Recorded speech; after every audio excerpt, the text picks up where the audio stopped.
Salutations, Shades, and welcome back to your one-stop shop for all things strange and unusual. Talking with Shadows, the conversation everyone has, but no one wants to admit to. Here with your host, Vic Waitley. And Marcus D. And we want to give a big shout-out to all of our listeners out there that have come back after our long month of talking about all things alien abductions. Oh man, it's been a ride. I've learned so much.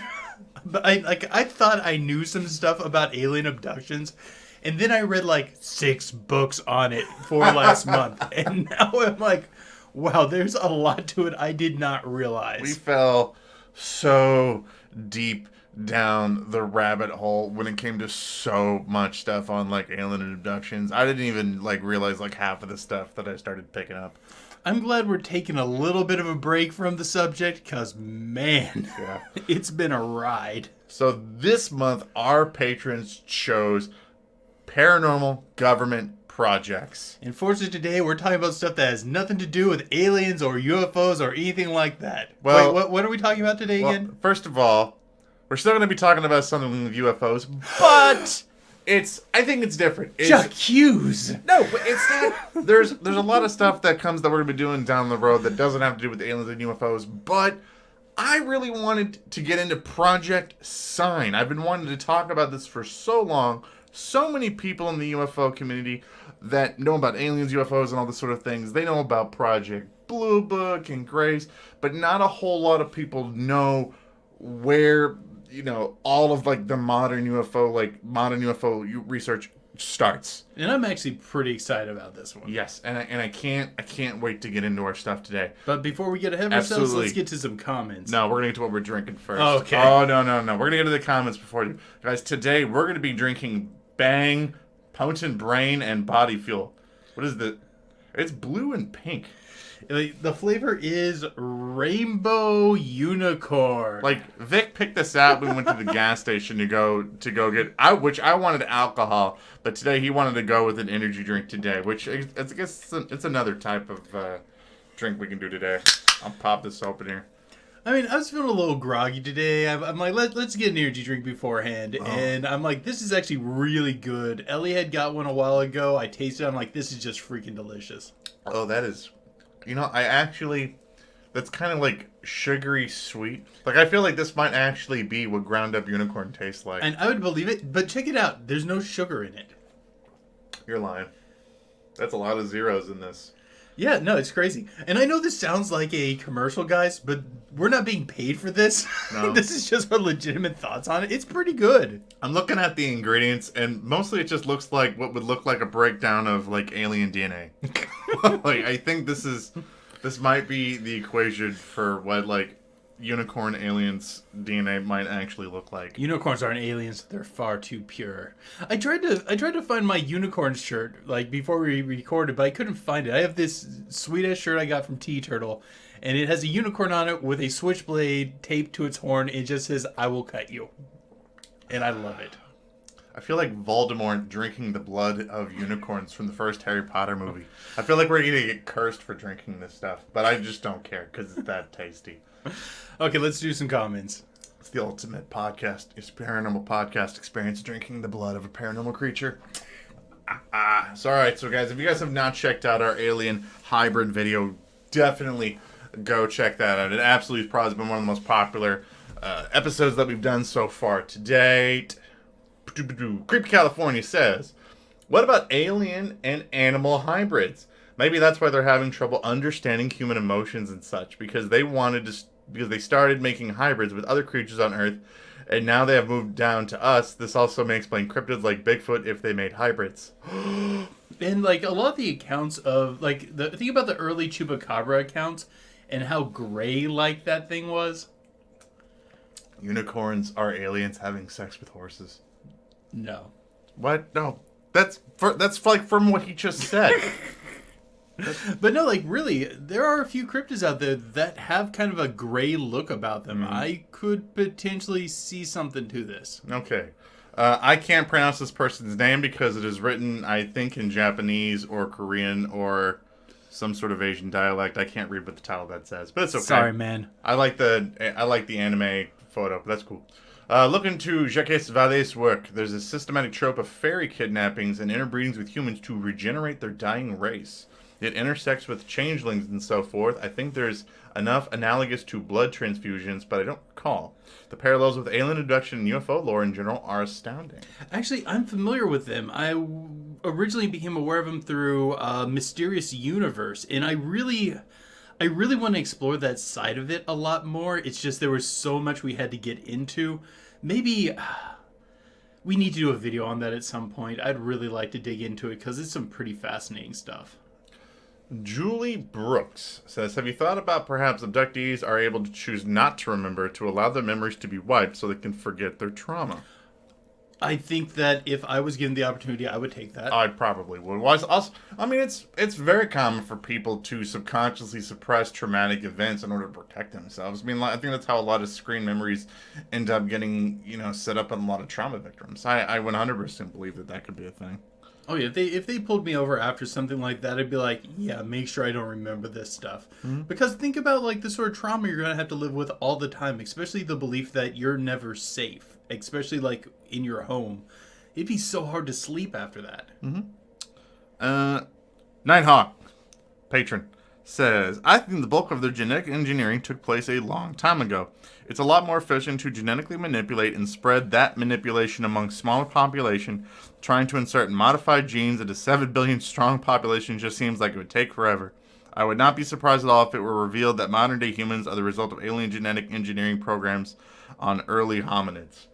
That is very true. And we talked a lot about that, I think, in the episode, because I think I brought up like Dr. Jacobs when he was talking about like, when it comes to like ancient alien astronaut theory, were they around a long time ago? The only way that we're going to be able to figure it out is if aliens tell us, and chances are they're probably not going to. But no, you are correct in that it would be way easier to do it way back in the day and just let it spread out from there. Yeah, I really am wondering if this is like a cyclical sort of visitation where they come in, like probably mess with our genes early on, pulled back, came back in, pulled back, came back in. We're just in one of those cycles where they're more heavily involved. Oh, absolutely. Absolutely. All right. Are you ready to get into today's episode? Oh, yeah. Oh, yeah. Okay. I can't wait. So, because today we're talking about Project Sign. Now, those of you guys that are familiar with like UFO research and things like that are probably familiar with like Project Blue Book from like the 1950s. Your typical men in black suit, government agent coming to talk to you if you've seen some sort of a UFO or something like that. Where did all of that really start taking place? And a lot of that comes down to Project Sign. Pull up my notes here. Boom. Were you familiar, Vic, with Project Sign before I brought it to your attention? Well, okay. I know about it from earlier conversations that we had like 3-4 years ago. Oh, yeah. I was aware that they were like projects before Blue Book, but I don't think I knew the name of it or exactly how it went. It's very interesting. Looking up the history of the U.S. government investigating UFOs, like if you just start doing that, you will get flooded with stuff on Blue Book. But prior to Blue Book, there was a project called Project Grudge, and prior to that was the very first actual official U.S. government program designed to investigate UFOs. That we know of. Now, I'm not saying that the government at the time didn't, take reports of UFOs, that it wasn't on the radar and things like that. But this is the first time that, the legit government got involved saying, hey, we should probably be looking into these things. The year is 1947. Sounded like my grandfather there. Back in 1947. The United States government was getting a lot of uncomfortable sightings of UFOs around many of their Air Force bases. during this. And I think in 1947 alone, there was almost like 800 like accounts of UFOs that had flooded into the government. And so by the summer of 1947, the Pentagon pretty much started talking to the United States Air Force, which should finally became its own official military branch. And they said, look, we're getting all of these reports of UFOs. We need you to look at this and tell us what is going on. So the commander of the Air Force material at Wright-Patterson Air Force Base, Lieutenant General Nathan F. Twining, he rounds up all the smart guys and scientists in there, and they start looking over all of the reports of UFOs that had came into the government. And like I said before, they had probably gone over maybe up to almost 800 UFO reports that we know about. By about September 23rd, 1947, they sent a report back to the Pentagon to tell them about what they thought about UFO sightings. So Nathan Twining, he told the Pentagon, he's like, okay, we've looked over the research, and these are my findings on UFOs. They're real. They're not fake, you know. A lot of people think that most of the stuff was some sort of natural phenomenon or hallucinations or people were just making stuff up. But he comes out and says, no, we think that many of these stories are actually true. Now, some of them probably could have been natural phenomenon, like a meteor, or maybe they were just some sort of aircraft that people had mistaked for UFOs. But he said, but a lot of the UFO sightings were kind of concerning. He's like, a lot of the UFOs were demonstrating things like extreme rates of climbing and maneuverability that planes couldn't, in the United States Air Force, couldn't do. And even evasive actions when approached by U.S. aircraft or whenever they were discovered to be found on radar. How much of the forming of this group do you think was caused by the encounters with Foo Fighters during World War II? Oh, probably a lot. Oh, I'm almost positive that it was. Because there's so many accounts of people in World War II encountering these mysterious flying orbs and being able to pull off amazing aerial feats and them just have no clue what was going on. They ended up breaking down many of the UFO sightings into three main sightings. The one being your basic dome on the top, flat bottom UFOs, the cigar-shaped UFOs, and then just balls of light in the sky. Kind of like in that order for the reports that people had reported it came in. And at the time, too, they were also probably very concerned about Soviet aircraft in the United States. Because you got to think of the time frame that we're in. We're in 1947, 2 years after the end of World War II.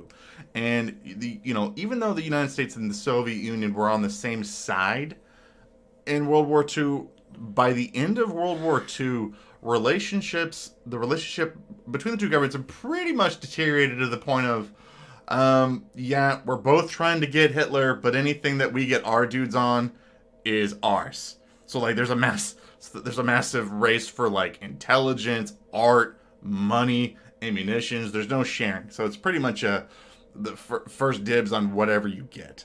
What do you think ever happened to the cigar-shaped UFOs?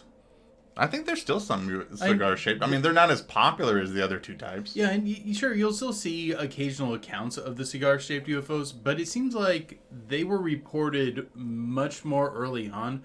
What was the town in Texas that we did a video on forever ago? Aurora. Oh, yeah, Aurora, Texas. If I remember right, that one was one of those Zeppelin-esque cigar-shaped UFOs. It kind of seemed like those ones crashed an awful lot. You're also, like, leaving out the best part of that story, which is that supposedly the townsfolk in Aurora, Texas, found a dead alien body, and there's a grave that you can go visit today, by the way. Although the alien's no longer there, the townspeople moved it because people were wanting to dig him up, and they felt that since they gave him a Christian burial, they shouldn't dig him back up. But yeah, these early cigar-shaped UFOs, I really feel like they crashed a lot more. And then it seems like it starts to go to these ball of fire ones that were reported a lot around World War II, if I remember right, somewhat in World War I.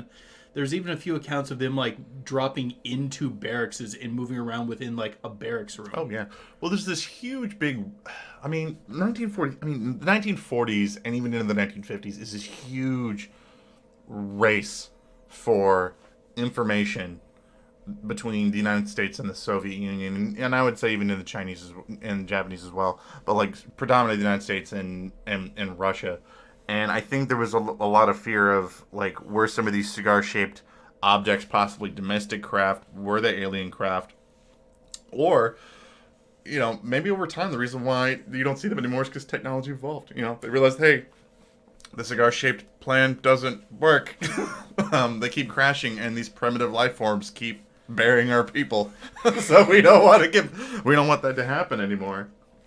Okay, another question that I've been kind of digging to ask. Mm-hmm.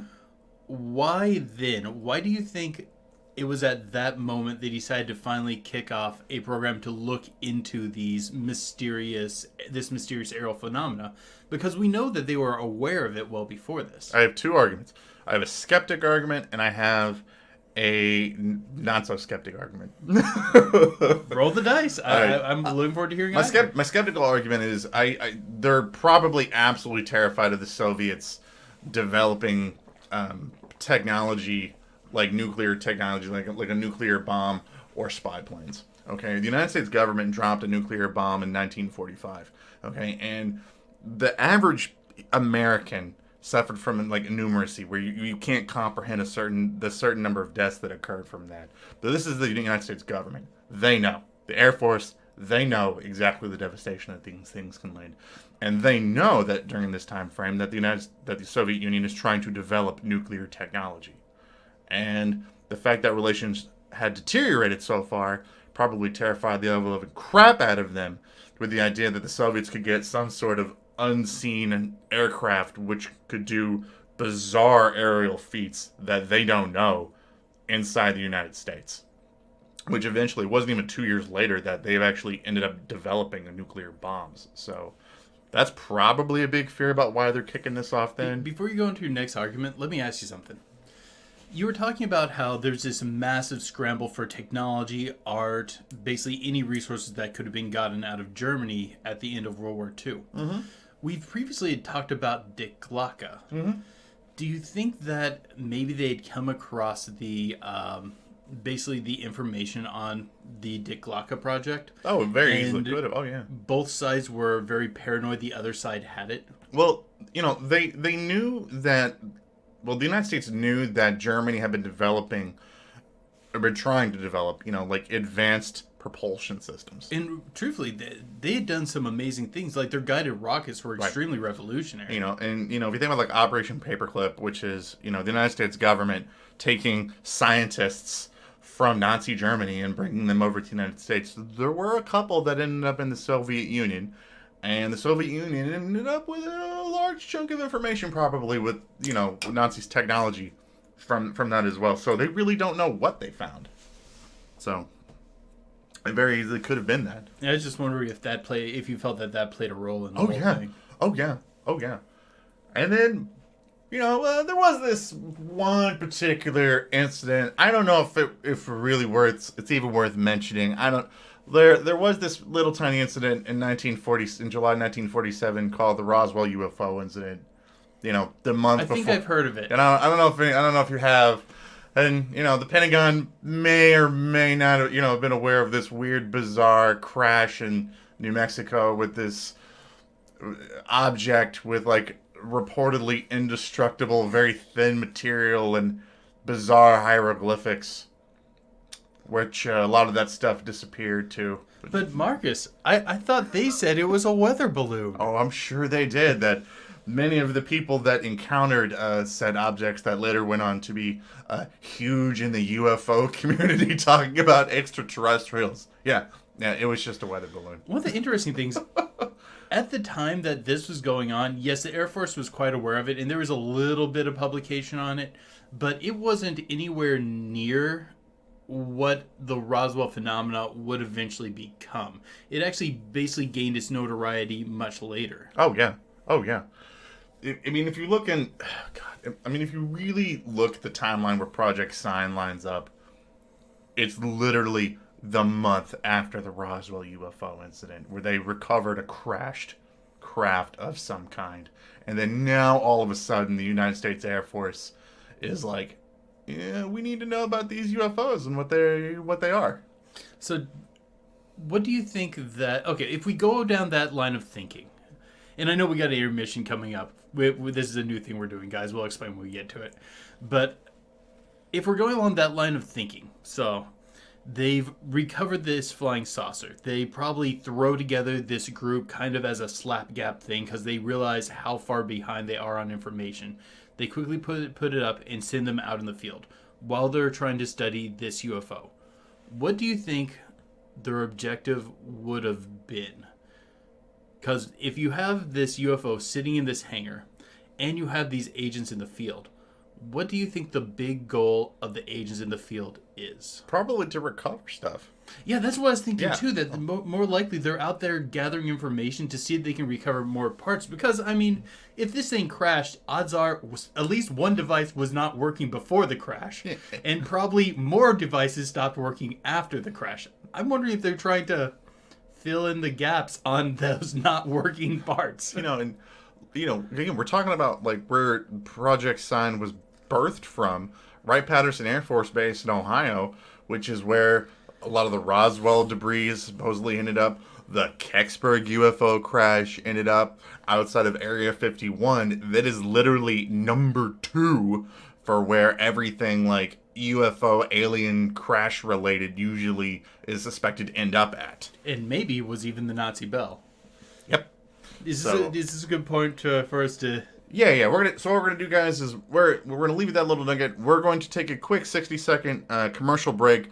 We're gonna give you guys a commercial break because later in this month we're gonna be having some awesome guests from the podcast Infinite Rabbit Hole on, and we're gonna be with them talking about Project Stargate, MK Ultra, and talking about the movie Ministerial Goats, which is a fantastic movie. And we're gonna be bringing them onto the podcast. So we're gonna give you a quick commercial break so you guys can hear their commercial.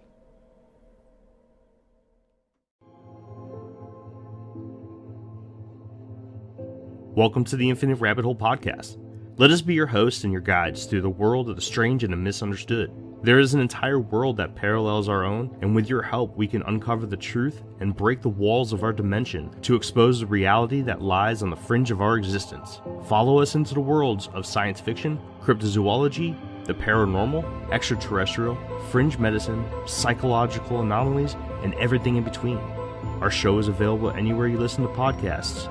Now, strap in, hang tight, and open your eyes, ears, and minds as we dive into the infinite rabbit hole.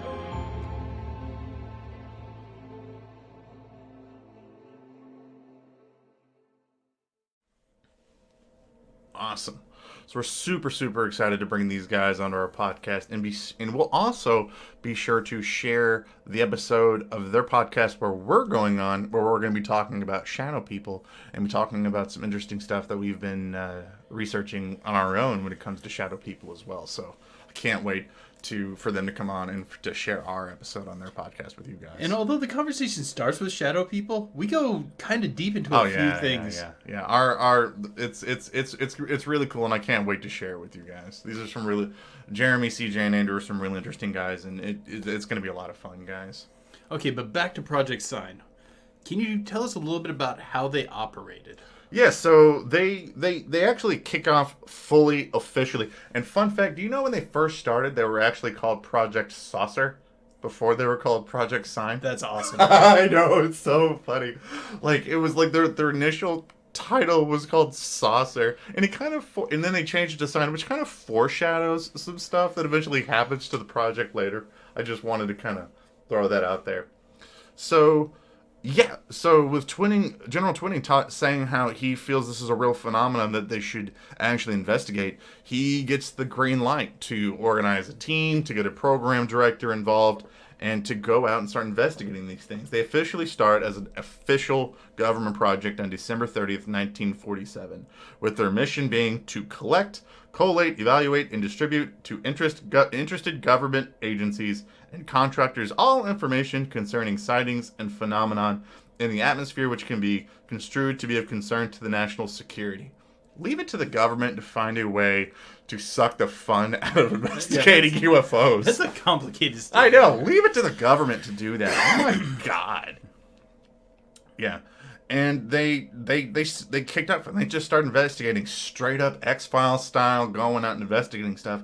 But what I found interesting though was they officially were reported to have investigated only about 240 cases. Well, weren't they only going for about a year? Yeah, but even the year of 1947, there's almost 800 reported UFO sightings that get flooded into the government. Do we have any information on how many agents they had? If I had to guess, it might have been because they didn't have as many people probably in order to be able to investigate everything that they want to do. So they probably had to pick and choose. Also, they probably also are not going to put forth any, UFO sightings, which, they don't want the American public to know about. That's true. If they're trying to get, especially like parts off them, probably anything that led to that would be buried so deep that it's not going to come through. I mean, and you guys are going to see this throughout the rest of the month when we're talking about paranormal government projects, where there's just going to be just stuff that's still buried and classified that we don't even know about. I mean, God, we didn't even know about Project Sign until, I don't even think it was officially declassified until the 60s, and actual people weren't even coming forward with any information on it until almost like the mid 50s. So about 9 months into Project Sign, they put together a document, supposedly. Now, this part is supposedly rumored, and this is where things start getting kind of weird when it comes to Project Sign. So, supposedly, a lot of the people that worked on the project came forward about 9 months into their investigation and put together something that's called the Estimate of the Situation. The estimate of the situation. Estimate of the Situation. I've never found like a weirder name for a government report. Sorry, after you said that, I forgot everything you said before that. When was this? Oh, 1947. No, you said how many months in? Oh, 9 months in. So right before they get shut down. Yeah, right before they get shut down. So supposedly in the Estimate of the Situation, they put forth their findings on UFOs, and they're like, yeah, some of the ones we went out were kind of natural phenomenon. They might have been just weird flashes of light. They might have been sun flares, meteors, what have you. There's probably some domestic aircraft, maybe a spy or two, who knows. But there's a large chunk of Project Sign that said, based on what we've seen, these aircraft are doing things that are so out there and extraordinary, there's no aircraft on Earth that could do them.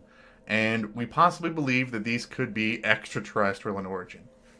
I've always been fascinated by the immediate jump to extraterrestrial. I don't think it was an immediate jump, because these guys are like some of the best scientists that the Air Force has to offer. Well, okay, let me clarify my statement a little bit. I always thought it was odd that when they started examining what it could be outside the normal, the instant answer is extraterrestrial. Well, it's not. I wouldn't say it's exactly instant, because what happens is they send it to their boss. Okay, they send it like up the chain to Air Force Chief of Staff General Hoyt Vandenberg, massive shill of the government, and he said, "Oh, aliens." Nah. He's like, we're not going to do that. Sorry. Not change it. And they're like, well, and he's like, well, isn't it not possible that maybe that these are aircraft that could have been made like domestically, or people could have made that? And the Project Science scientists went, well, maybe. Yeah, I'm just in the backyard cooking up an airplane that can, run circles around. They're yours. like, I guess if you look at like the most advanced propulsion systems of planes that don't have wings, and since most of these are like supposedly moving and like silently with no trail, they're like, yeah, we could make a craft like that, but it would be terrible and can't do the things that these things are reportedly doing, which is like a very nice way of saying, yeah, man, we can't do this. And they're like, look, that's why we think it might be extraterrestrial, and you should take this seriously. And then he went again, no. And there was a huge, massive showdown between Project Sign and the Pentagon, and Project Sign ends up losing. And finally, in the end, he just Hoyt steps in and makes the report be officially that, you know, they're all domestic craft, or they're natural phenomenon, or they're mass hallucinations. Even though that's just not what the information they came back with is. And left it at that, and said that that's what they were going to do, and then shut Project Sign down. And many of the and then what ends up happening after that is they make what's called Project Grudge after that. And most of the scientists that were a part of that either left, became disinterested in the program, didn't want to do it anymore. And Project Grudge just became this massive campaign to just discredit any UFO phenomenon as either a regular plane or a natural phenomenon. I kind of feel like there's no way their name is coincidental. Oh, no. I feel like they had a grudge against the findings of the previous one, and they wanted to make that point very clear. Oh, my gosh. And if you... But let's examine some of the information you just gave us, though. Mm-hmm. Okay, so they come forward with this information, and it gets shot down. I can think of a few reasons, but I want us to talk some of those out. Sure. One of them being that it got up to the top brass, and they're like, oh, no, we're not wasting money on chasing fairies. Because I could see someone actually saying that and just shutting it down for that reason, that they are a strict non-believer.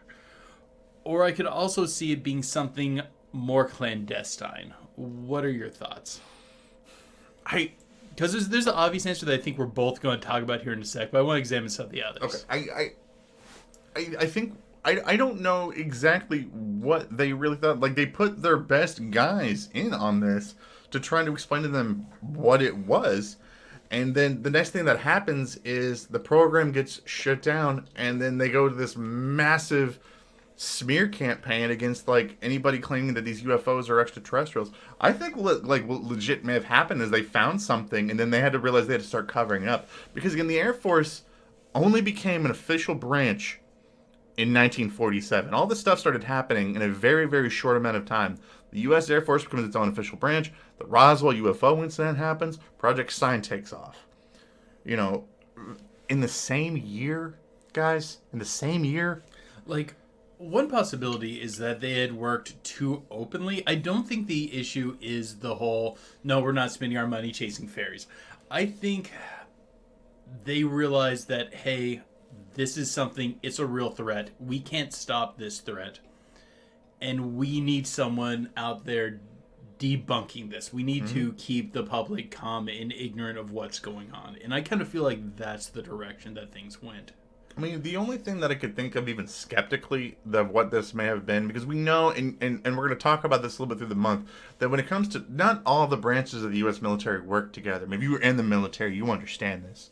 And, you know, it's like what could be going on is one branch of the military is doing something, and the other branch of the military, like the Air Force, may have been figuring it out, and they were just like, no. You know, so this may have been some kind of test or something to see, like, if they could actually, like, get, like, the people that are doing this clandestine stuff are going to get caught. Or maybe even the person who is shutting down isn't even fully aware of why. Like, someone just walks into his office that he knows is a higher position and says, kill this project. Mm-hmm. We did not know that this is what you're doing. Kill this project. Oh, absolutely. That's 100% something that could be going on. And, you know, another thing, too, if the Air Force is just starting as its own branch of the military, they don't have they might not have the experience that the other branches of the military have in keeping stuff covert, you know? Do you think there's any chance that this is a left-hand, right-hand situation where the left hand doesn't know what the right hand's doing? Basically, one part of the government had gathered the UFO from Roswell and is working on that, while they're not realizing there's this other group going out there and investigating this stuff, and they're like, no, we need to not be drawing attention to this. Kill this. Kill it. 100%.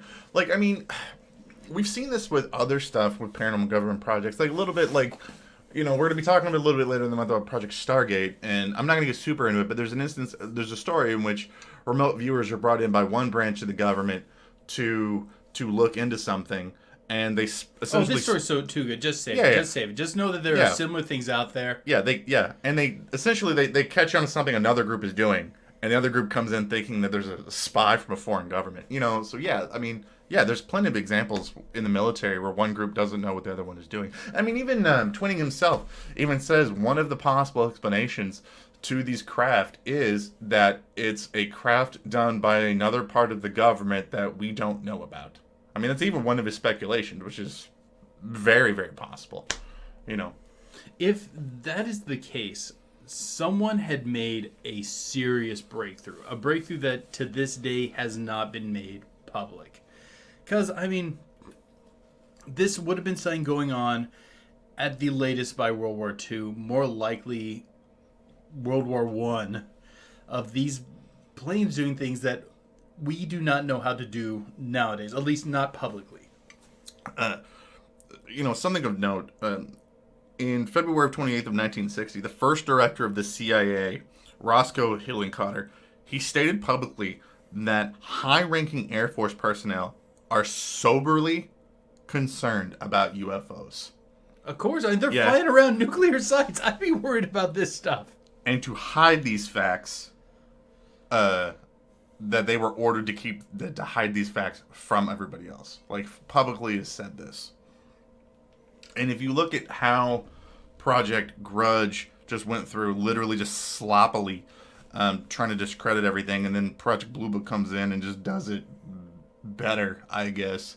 It's very evident of that, where it just seemed like everything that it came to when it came to UFOs and what are they, the massive amounts of reports that we always are going to get, that we're going to get shared with this, is always going to be, oh, it's okay, it was just a regular plane, or it was a meteor, or the person was mistaken, or something like that. Or it was swamp gas. Yeah, or swamp gas. We're not going to get told what it is. We're not going to get told really what it is, if it's a Russian spy plane, if it's if it's an extraterrestrial. We're not going to get told these things until at least 50 years later. No, that was Venus. You're looking at Venus. Yeah. Why was Venus making right-angle turns? No, it just does that sometimes. Why was Venus flying at 3,000 miles an hour?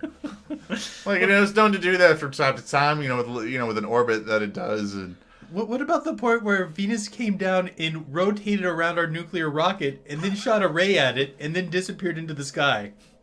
Yeah, sometimes like that. It's just swamp gas, and it just makes Venus act weird. Yeah. Why are you talking into your intercom? Why are there men in black showing up in black Cadillacs to take me away?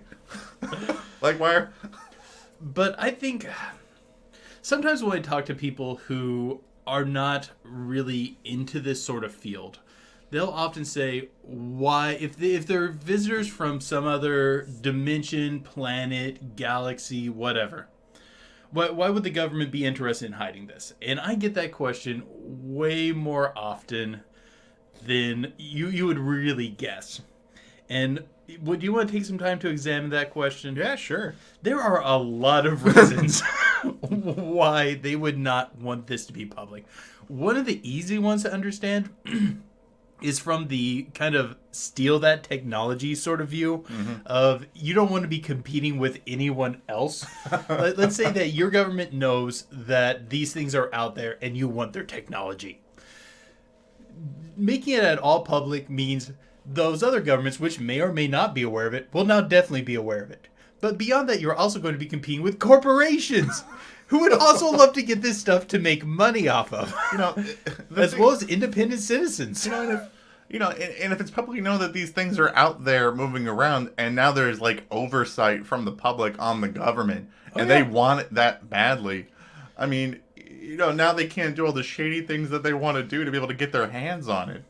Yeah, if think about how much more complicated the issue becomes if one of these places or one of these vehicles crashes and there's still a living occupant. Oh no! Look at you guys remember back to the Mahe UFO incident when that UFO crashes down in Brazil, and supposedly there was a firefight between U.S. government and Brazilian government officials and aliens down there in Brazil. Real story, by the way. Check out that episode. It was nuts. And that's just one angle. Another angle. Think about the panic of the government's, or we're going to have when the government comes out and goes, yeah, there's these things that just fly into our airspace. We don't have really a whole lot we can do about it. And maybe they're stealing citizens at night. Maybe. But don't worry about it, because, there's nothing we can do about it. So have fun sleeping tonight. That might lead to what they say is a radical regime change. I don't think that's anything anyone wants to hear.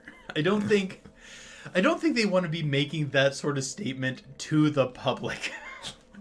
Because, on almost every level, once you admit that this is a thing to your public, a lot of stuff changes. And sometimes when a lot of things change, you get a full-blown revolution. Think about how this challenges, just our existential world, our experience of day-to-day. It's no longer just thinking about it from the human experience. You are accepting that there are other things out there nearby that have the same sort of experiences as you. Or maybe they have totally different ones.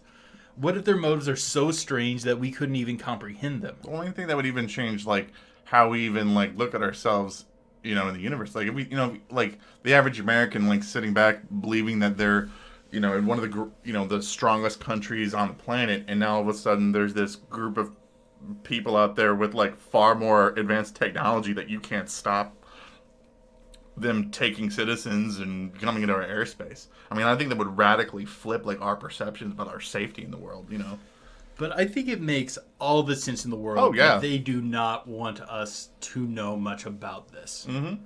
And I imagine that is going to maintain until the event hits a degree of critical mass where either the information is going to get out, all they can do is get in front of the story, or B, the situation has gotten so out of hand that they need everyone working on the issue. If they're about to go to war with us. Okay, look in culture today.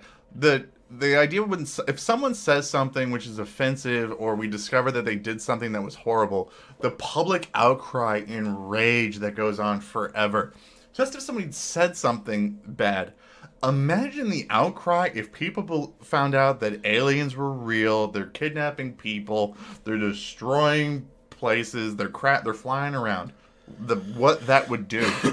Yeah, I could see the government not wanting people to know about this. Or even just the whole, there was this crashed UFO in Roswell, and there were some entities in there, and they were kind of still alive. So we captured these intelligent beings against their will and have been studying them against their will. Yeah. At almost every angle, their job just gets notably harder. No matter how you examine it, they do not really benefit much from coming forward with this information. They have tons of incentive to keep it quiet. I can't even imagine some of the dark conversations that have to happen in boardrooms. In government facilities.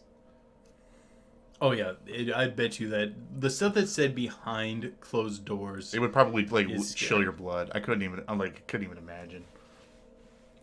All right, something too that I would love to throw too. If you look at the massive discrediting campaign that occurs after a project sign. If you look at a lot of people in the Air Force or that were a part of these projects, it's really interesting because they'll say stuff aliens aren't, it's all natural stuff, that UFOs are just planes and stuff. They're not extraterrestrial. But then you got someone like Dr. Alan Hynek, who there's videos of him in the 60s coming on saying, there's no unexplained, unidentified flying objects. And then he later goes on to found a huge UFO research company after there's a lot of people from the Air Force that leave the military and then become huge in the UFO community. Well, think about how much information we get off deathbed confessions. Oh man. Okay, are you ready to throw some final thoughts on Yeah, absolutely. Do you want to go first or you want me to?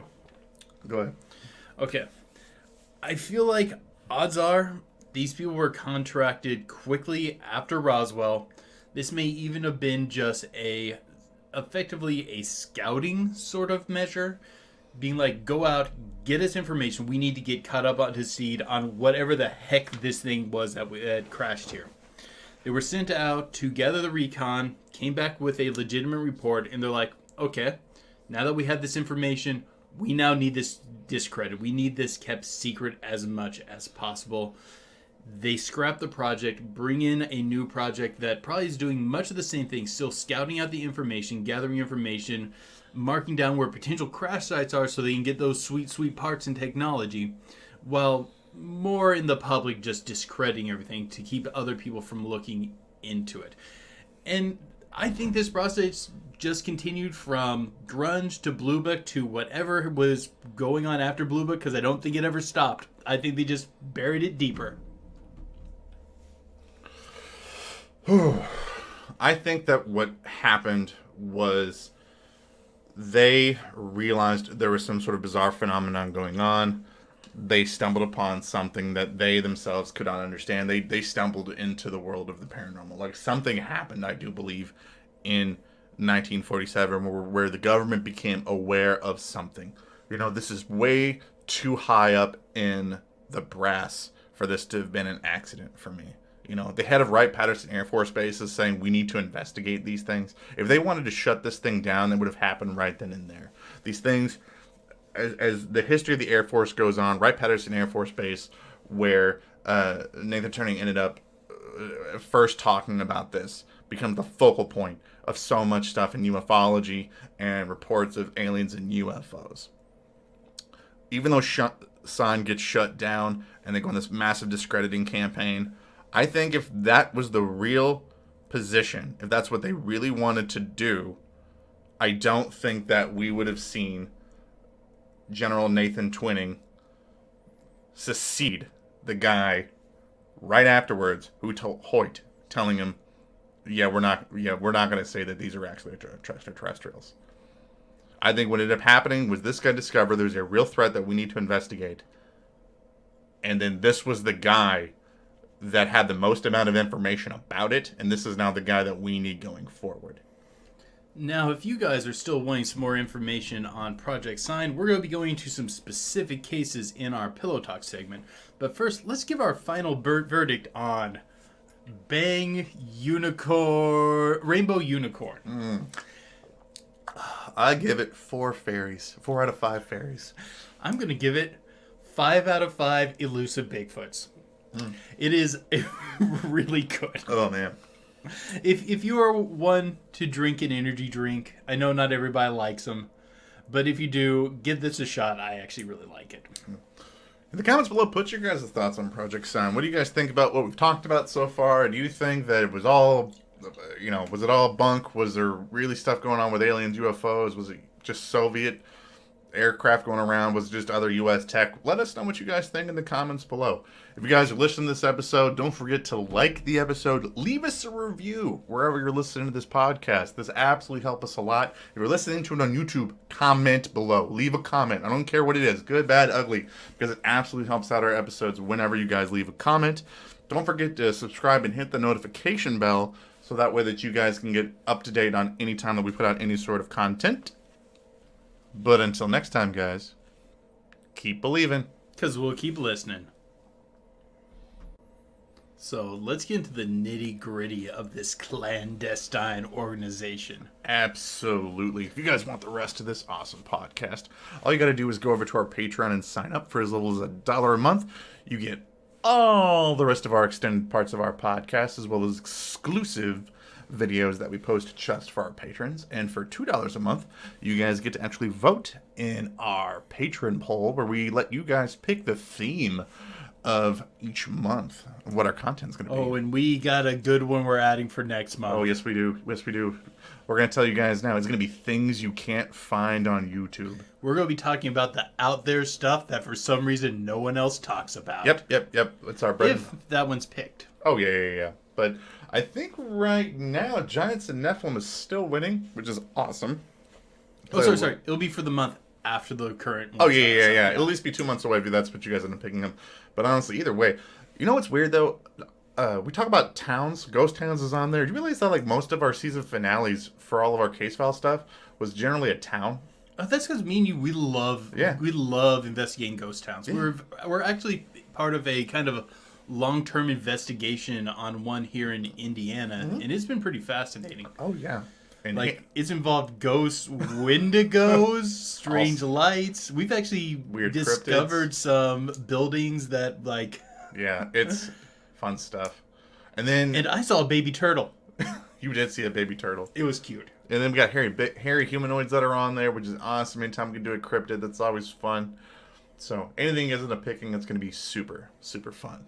Well, all right. So we thought for the Pillow Talk segment of the podcast today, we would talk about some of the actual investigations that Project Sign did. Some of the firsts from the government. Before you get rolling those, I have a question. Yeah. Because I didn't find any information on this. Do you know if there's any reason why Sign was particularly picked as their handle? Like why they called it that? Yeah. I don't know. I never read why they called it that. I assume the reason why they changed it from saucer was probably because going in, that extraterrestrial thing was probably in the back of their mind, which is why they didn't want to call it It's probably saucer. too on the nose. Yeah, so that's why they changed it to sign. Okay, I was just curious if you came across it, because I never did. I'm not sure. I'm sure it's buried deep down somewhere. If you guys know, please let us know. But, okay, so I think what we'll talk about first is the Mantell incident. So the Mantell incident was one of the first major investigations that occurred that first sign. On January 7th, 1948, Air Force pilot Captain Thomas Mantell crashed his aircraft